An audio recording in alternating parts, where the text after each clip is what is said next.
Welcome back to another video. इस video में discuss करने जा रहे हैं हम अनदर यूनिट जिसका नाम है determination of income and employment. Basically macro में एक नेशनल इनकम के बाद थोड़ा सा जो एक लेंदी टॉपिक होता है वो इस टॉपिक में आता है डिटर्मिनेशन ऑफ इनकम एम्प्लॉयमेंट के अंदर।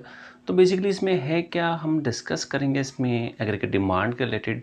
ना एग्रीगेट डिमांड को समझने से पहले हम समझते हैं सबसे पहले डिमांड क्या होता है। देखिए डिमांड ये चीज़ आपने माइक्रो में पढ़ी होगी 11th क्लास के अंदर। In a particular time, particular price, particular quantity demanded by consumer is known as demand. In short, आप एक पर्टिकुलर टाइम पीरियड में जो किसी भी प्रोडक्ट को ख़रीदना चाहते हैं, ख़रीदने के साथ साथ आप उसको रेडी टू पे भी होने चाहिए। जी ख़रीदना तो बहुत कुछ हम चाहते हैं और डील बॉगनी सब ख़रीदना चाहते हैं, बट बजट नहीं होता। यानी आप जो चीज़ ख़रीदना चाह रहे हैं उसके लिए आप एलिजिबल भी होनी चाहिए परचेज़ करने के लिए, ठीक है। उसको डिमांड कहते हैं। डिमांड को बेसिकली 2 पार्ट्स में डिवाइड किया जाता था, इंडिविजुअल डिमांड और आपका मार्केट डिमांड। बट अब हम यहाँ पर बात करें एग्रीगेट डिमांड की। तो एग्रीगेट डिमांड क्या होता है? एक इकोनॉमी के अंदर एक अकाउंटिंग पीरियड में जो टोटल डिमांड की जाती है गुड्स एंड सर्विसेज की, उसको हम डिमांड कहते हैं, एग्रीगेट डिमांड कहते हैं। तो आइए डिस्कस करते हैं। डेफिनेशन अकॉर्डिंग कहते हैं it refers to total volume of goods and service demanded in economy as a whole in a 1 year and a given level of employment. यानी जो भी अकाउंटिंग पीरियड के अंदर आप डिमांड कर रहे हैं गुड्स एंड सर्विसेज की, उसको आप एग्रीगेट डिमांड कहते हैं। नो एक चीज़ याद रखेंगे, एग्रीगेट डिमांड इक्विवेलेंट होता है एग्रीगेट एक्सपेंडिचर के।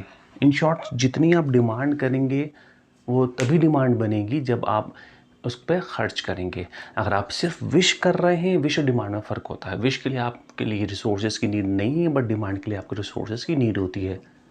सो बात करते हैं कंपोनेंट्स एंड डिटरमिनेंट्स और कंस्टिट्यूएंट्स ऑफ एग्रीगेट डिमांड। इसमें आपकी ये 4 चीज़ें आती हैं: private consumption expenditure, investment expenditure, government expenditure, net export. Private consumption expenditure basically वो एक्सपेंडिचर्स होते हैं जो हाउस होल्ड सेक्टर करता है अपनी वांट सेटिस्फाई करने के। लाइक आप अपनी वांट सेटिस्फाई करने के लिए किसी प्रोडक्ट को परचेज़ कर रहे हैं तो हाउस होल्ड एक्सपेंडिचर में आएगा, यानी प्राइवेट कंजप्शन एक्सपेंडिचर में आएगा। इन्वेस्टमेंट एक्सपेंडिचर बेसिकली वो एक्सपेंडिचर्स होते हैं जो इन्वेस्टमेंट पर्पज़ के लिए किए जाते हैं और उसको नॉर्मली बिजनेस क्लास करती है या फर्म्स वगैरह करती हैं अपने इनकम में इंक्रीमेंट करने के लिए। After that government expenditure, government हमारा एक्सपेंडिचर करती है, फ्लाईओवर, स्कूल, कॉलेज, हॉस्पिटल, ये सब वेलफेयर के लिए जो काम कर रही है, स्ट्रीट लाइट लगा रही है, डोनेशन, ये सब जो चीज़ कर रही है गवर्नमेंट, सब्सिडीज़ दे रही है, तो ये सारी चीज़ें जो है गवर्नमेंट एक्सपेंडिचर में आती हैं। फिर आता है आपका नेट एक्सपोर्ट। नेट एक्सपोर्ट में बेसिकली होता क्या है, आप जो भी एक्सपोर्ट कर रहे हैं और जो भी इंपोर्ट कर रहे हैं इसी के डिफरेंस को आप नेट एक्सपोर्ट कहते हैं। तो एक चीज़ आपको मैं बता दूं, अगर मैं सिर्फ 2 चीज़ों की बात कर रहा हूं यहाँ पे, कंजप्शन एक्सपेंडिचर की, इन्वेस्टमेंट एक्सपेंडिचर की, तो बच्चे इसको आप कहते हो 2 सेक्टर इकोनॉमी।